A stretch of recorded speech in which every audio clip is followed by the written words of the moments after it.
एक गांव में मिट्टी के बर्तन बनाने वाला एक व्यापारी लक्ष्मैया था।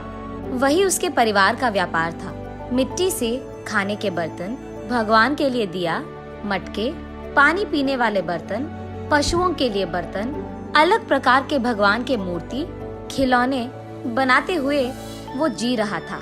लाभ ना आने के बावजूद और उसके बीवी बच्चे के हमेशा ना कहने के बावजूद भी वो उसी व्यापार में भरोसा रखता था।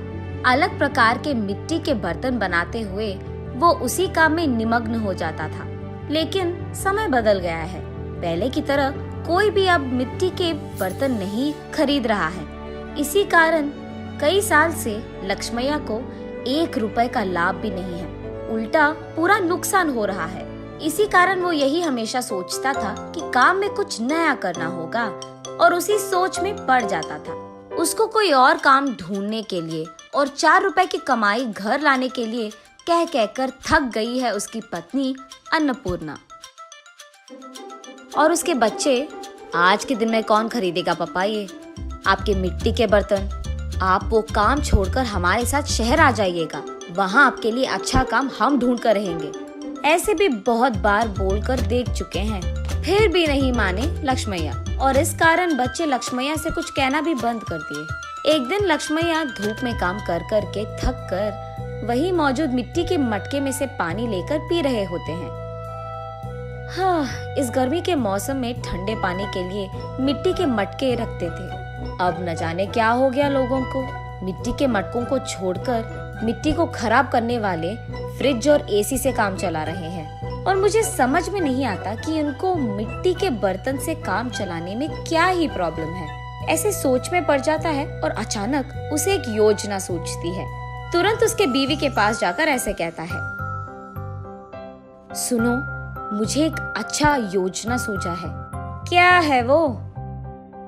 अगर हम मिट्टी से फ्रिज तैयार करें तो कैसे रहेगा? लगता है मिट्टी में काम कर करके आपका दिमाग भी मिट्टी का बन गया। अरे, ऐसे क्यों कह रही है? तो फिर ये कैसी बात हुई? मिट्टी से फ्रिज कौन बनाता है? पागल हो क्या तुम? अरे, ये बेवकूफी की बात नहीं है। सोचो एक बार, मिट्टी के मटके में कुछ भी रखो तो ठंडा रहेगा ना। तो फिर अगर मिट्टी से हम फ्रिज बनाएंगे तो उसमें भी चीजें ठंडे ही रहेंगे ना। ए चलो आप यहाँ से, मेरी बात कब मानते हो वैसे भी। चलो जाओ तुम यहाँ से, जो करना है कर लो। ऐसे कहकर अन्नपूर्णा वहाँ से चली जाती है। अगले दिन लक्ष्मैया बहुत कोशिश करके एक छोटा सा मिट्टी का फ्रिज बनाता है। ऐसे ही कुछ फ्रिज तैयार करके उस गांव के बाजार में लेकर जाता है। वहाँ वो एक भीड़ को इकट्ठा करके, ये मिट्टी से बना हुआ गरीबों का फ्रिज है, इसमें पानी डालने से ये खूब चलता है। इसके अंदर रखे सारी चीजों को ठंडा रखता है। ये 2 परतों में रहता है और बीच में एक खाली जगह रहता है। उसी जगह को हमें पानी से भरना होगा। इसी कारण बाहर का तापमान न अंदर आएगा और अंदर का तापमान कम नहीं होगा।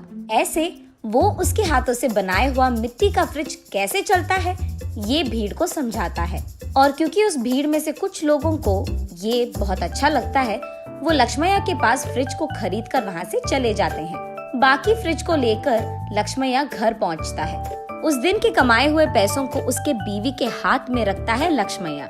उन पैसों को देख आश्चर्यचकित होकर अन्नपूर्णा ऐसे कहती है, क्या इतने पैसे मिले आपको इस बार? आज गरीबों का फ्रिज कुछ बिक गए। बाप रे, ये सच है क्या? इसका मतलब तुम्हारे मिट्टी के फ्रिज को खरीदने वाले लोग भी हैं। चलो अच्छा है, कुछ तो आया हाथ में। इतने दिनों में कुछ पैसे तो घर लाए तुम। ये कहकर वो वहाँ से चली जाती है। ऐसे लक्ष्मैया उसके बाद कुछ और मिट्टी के फ्रिज को बनाकर बाजार लेकर जाता है। कुछ दिन बाद सारे जिला में ये बात फैल जाती है कि लक्ष्मैया का गरीबों का फ्रिज बिजली के बिना ही चलती है।